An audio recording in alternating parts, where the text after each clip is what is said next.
Okay, so this is the first of 3 that we are going to do, just because it's a topic of so many different things going on that, we're going to take a little bit of our time with it.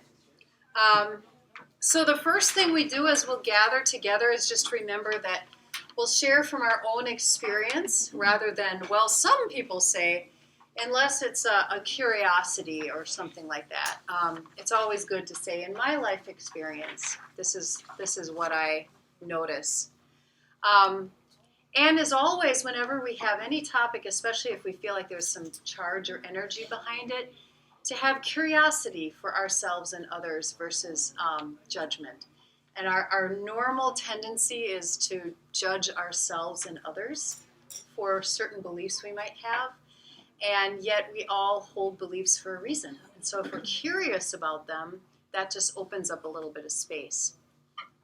And whether it's this week or next week or in 2 years, who knows? If we have times where we feel uncomfortable with the conversation, we just allow for some room with that. There's nothing wrong just because we might be feeling a little bit uncomfortable.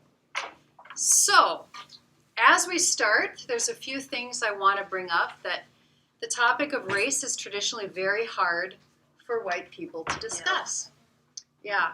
We don't have a lot of experience with it. I remember years ago when I was first studying this topic, there was a book that said, when you gather with your family and your friends, how often does the topic of race come up? And usually, in white families, very rarely. Maybe if there's something big that happened on the news, we might talk about it. But yet in Hispanic families or black families, it might come up almost every time they gather because they're constantly having an experience of being a person of color in the world. It's also common for white people to assume we know a lot about most things. But when it comes to race, we're new students. And so humility and curiosity are really great traits to nourish. Next, racism is not a black or white issue. Haha, no pun intended. Meaning, there's a myriad of shades of how racism can show up from something that we would condemn, white supremacist actions, burning, Nazi, whatever. They're burning crosses on front yards is what I mean to say. We all can condemn those as being wrong and extreme. And sometimes we think that's the only thing that's considered racism. But there are very mild versions of that might be like, well, I don't know why, I just prefer a white pastor to a Hispanic pastor. But all of those beliefs are kind of coming from somewhere. And the next thing that's important is because you might have racism in you, it has nothing to do with whether you're a good or bad person. That's a really big thing you'll often hear is someone will say, hey, don't say that, that's racist. And they're like, well, I'm not racist, I'm a good person.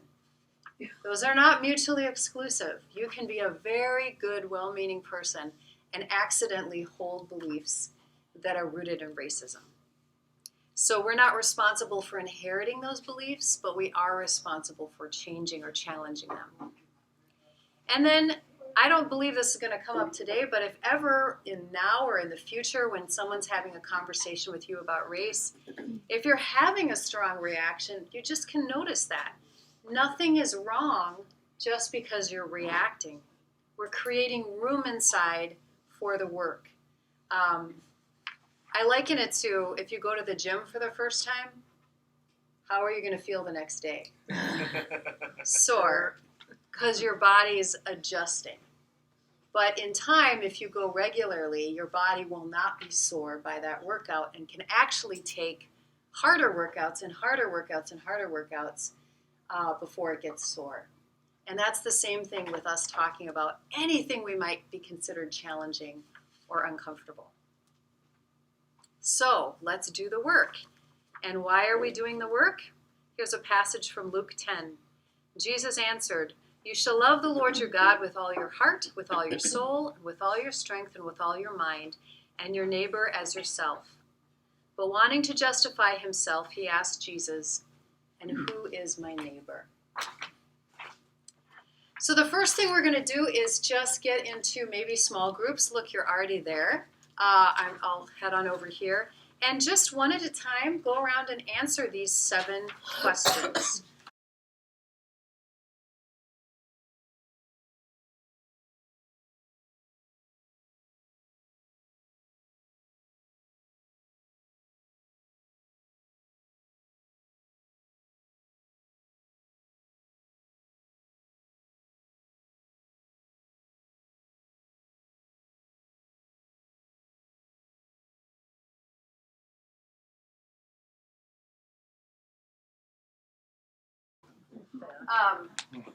Well, let's come back together, and we don't have to necessarily share everybody's answers about everything, but was there something that you want to share in particular that you feel like the question made you go, what? Or sparked something in you? One question that made me go, what, is the question of who I do or did for work. Well, okay, because yeah, that's a typo. It's what do I do? Okay, that is more straightforward. Because Yeah. it's like, with that difference in the word, it does make you think a little bit going. Yes, it does. Yeah, referring to Maybe start thinking about who I work with. Oh, I see. Like, is the workplace I mostly well integrated, or is it mostly all white males? Yeah. Okay, So that's a good way to look at the question that I wrote wrong. Yeah. That's good. and a lot of companies are starting to open up and recognize that, they're very heavily white oriented. This morning, Yeah, the it's news very- was highlighting an effort at one of the Sure. area hospitals. I forget which one it was, sorry. But they were pointing out that about 40% of the doctors in this clinic at the bottom level are actually African American. But when they get to the higher levels of the organization, it's still very white heavy. Right. Yeah. That is the problem. So one of the things I've talked about before is we have the norm of what we consider to be a normal person in our culture, which is a white male heterosexual person. So that's the norm. And anything that is outside the norm, you have to add a qualifier onto. Oh, Right? So I have a doctor. I have a woman doctor. I have a woman Asian doctor. I have a woman Asian gay doctor. Do you see what I mean? If I just say I have a doctor, I have a doctor, I have a boss, we're trained as a society to automatically put in our mind the template of a white heterosexual male. So the first thing I thought of is, how do I identify? I think about the conversations I've had, and a lot of the ways I identify is what makes me different from that norm. I am a woman, but I did write down a white woman who's heterosexual cisgender, because those norms of being heterosexual cisgender have come up a lot in my family and the conversations we're having. And so, and we still do that where we assume everybody is straight unless they say otherwise. I can imagine in the future that may not be the case, where instead of just everyone assuming that I'm straight, I just say, yeah, I'm straight. And they go, oh, okay, I didn't know that, right? What are your pronouns? I'm not going to assume. So there's a lot of conversation that's happening now that hasn't happened before in terms of identity and what's considered the norm and how that's opening up. Any other observations from this small group conversation?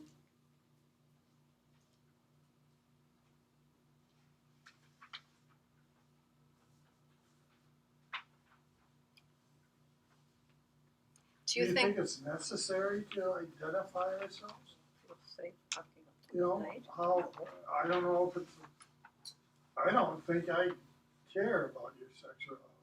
I agree. Yeah, You know, I don't, that's, you know, and I guess I shouldn't assume, but when I look at you, I think you're a woman, you know, whatever, and maybe I just get to know who you are and not worry about those things. Yeah. You know? I think the question comes from who has the privilege of not having to identify themselves and who doesn't have the privilege and has to tell you. Yeah. So that's one reason why, and I've really had to think about this a lot. When people have name tags and they say she, her underneath, even though almost everyone in the room will put pronouns that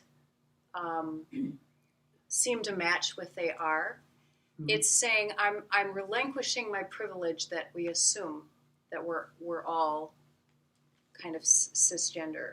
And it also means that one person who writes they, them isn't the one person in the whole room that's writing their pronouns. Again, I think that conversation of how I identify is realizing that who has the privilege to not have to identify themselves and who has to constantly tell people I am this. Or the other way, as we talked about, when I first realized I was white or black, I would bet most of the people in this room, it was later in life that we realized we were white.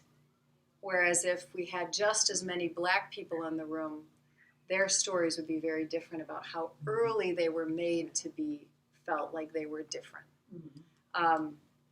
So I think and it's a little different because we're all white in this room, and so it's a different conversation if we had Hispanics or Native Americans or black people. Yeah, actually, when I was about 4 years old, and I grew up in, rural, near Sioux Falls, South Dakota, but small town South Dakota, and small town South Dakota is generally very white. Yeah. But my mom adopted a couple of black kids at that time, or just slightly older than myself, and I was unaware of a lot of what was going on at that time. He was 4 years old. But she was getting death threats and such on the phone, to the point where, they stayed with us while the older one went through kindergarten. But once he was done with the school year, she did have to return to the foster program because she was concerned for their safety as well as ours. That's why and I didn't realize that's why she would always drop them off at the school and pick them up from school, as opposed to just having them walk to and from school every day, like my brother and I did. Okay. Wow. So, That's terrible. and I was oblivious to all this. Yep. Yeah, I would be too. Until she later told me about it. And it's interesting that you point out about not caring about the other person's sexuality, because, I know that we're focusing on race here, but, this is a case where, race is we would imagine to be part of one's identity that you're kind of stuck with as you're born into it, unless you, like Michael Jackson, he went through some lightning operations as he was dealing with a condition that was causing Skin condition. Yeah, but so some people might not later on, if they only knew him towards the end of his life, they might not even realize that he was black. But thinking about his sexuality, that's something that isn't obvious, and it's something that some kids in high school and such can say some very harmful things about others, but rumors float around because it isn't necessarily chasing after the opposite sex, and they assume that you must not be interested or whatnot. Sure. So what's the point? What's your point? I'm sorry. Okay, sorry. I agree. With race, you're kind of branded with that for life. But when these rumors and such go around assuming incorrectly about sexuality, it can actually be harmful to some of these people's identities, whether they are gay versus straight, or agnostic even sexually at the time. Sure. In high school is a rough period for a lot of kids. And then we get these problems with kids who start questioning themselves so much or get so stressed out about it that they even start turning to drugs or other harmful practices, even suicide. Mhm. Because part of Okay, their, I get it. because I get part where of you're their going. identity falls into question. Mhm. Um, So like if we talked about it more, maybe it wouldn't Yeah. be left with just rumors under the surface. yeah, but it's a taboo thing to talk about. I think that's an interesting point, is that if someone like myself stands up and says, "Hi, I'm Siri. I'm a white female who's cisgender, heterosexual," people go, "Oh, she's opening up room for me to identify in my way, rather than just assuming or not wanting to talk about it." So it might just be by acknowledging it, you're opening up space for other people to be different, rather than trying to assume what you think about them. Sure. Let's move on here, because I want us to be done in good time. Sorry. No, that's great. That was Good thoughts. perfect. Really good Thank you. thoughts. Two things I pulled from this book, How to Be an Anti-Racist, is they said a racist is one who's supporting a racist policy through their actions or inaction, or expressing a racist idea. All of us have accidentally been a racist at some point. All of us have. Oh yeah.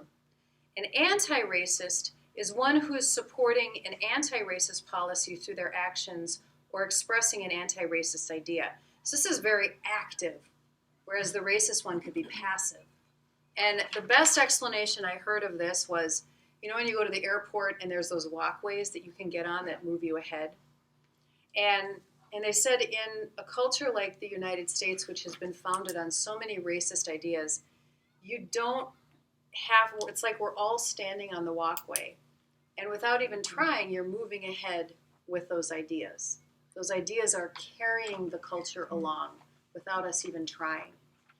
You have to actively walk backwards in order to not be moving ahead, assuming that that walkway represents racist policies, institutions, ideologies.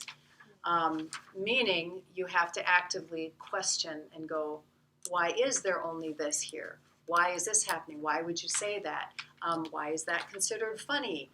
You have to actively question your own thoughts and assumptions in the culture in order for us to stop that conveyor belt moving everybody forward. Or at least get off of it, take a pause, and think Yeah. about what you're doing. Yeah. And it takes effort to do any of that. It takes effort to walk backwards. It takes effort. It takes no effort to keep moving. We may not be the ones racing down the conveyor belt, but just by not doing anything, the conveyor belt's still moving. So the last exercise we're going to do, and I think some of you might have already started, we'll just literally take a minute, check off literally the things that fit you. Don't overthink it too much. And then that's going to be our final little exercise we'll do together. So just take a minute here.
So, sit down if you only got 10 or under.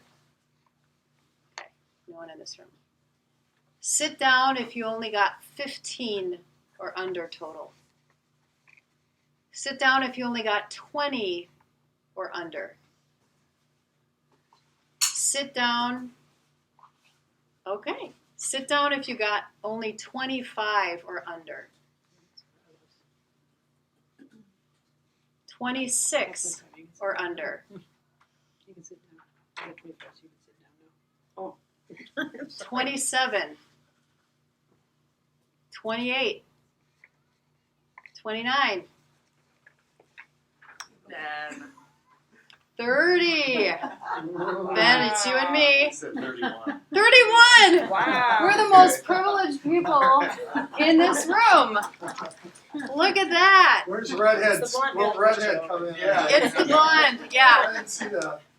Okay, so Ben and I are the most privileged people in this room, and some of that has to do with physical things. Some of that has to do like physical traits that I cannot control, that were genetically given to me, and as well as something I can't totally control that was just part of the culture was the family I grew up in and how normal it was to go to college and be educated. So much of that, even though I worked hard in school, I was really good at taking tests. School, the kind where a teacher lectures at you and you take notes and then you take a test, really easy for me. I had really good GPA. And someone just as smart as me who can't sit like that and learn that way would have had a much harder time succeeding in the way I succeeded. So I have education privilege in that way. It's easy for me to do. It's interesting to look at this, isn't it? And to realize that for some people, no matter how smart they are, they just have so much more in their way to overcome in order to succeed in the way we consider success, to thrive in this world. So the last line is that when we understand privilege of any kind and truly understand it, we can go from, well, I don't have any privilege, I've worked hard, to I've faced obstacles and I've worked hard in my life, but my whiteness did not make it harder. My this did not make it harder. And so in our culture, we know statistically and from anecdotal that being black is a really huge indicator of your ability to succeed. And of course, just because we have successful or wealthy black people in our country doesn't mean there's no white privilege. It just means, man, they found a way. They found a way, and good for them. So, all right, next week we're going to continue on. But thank you so much for sharing and all your thoughts.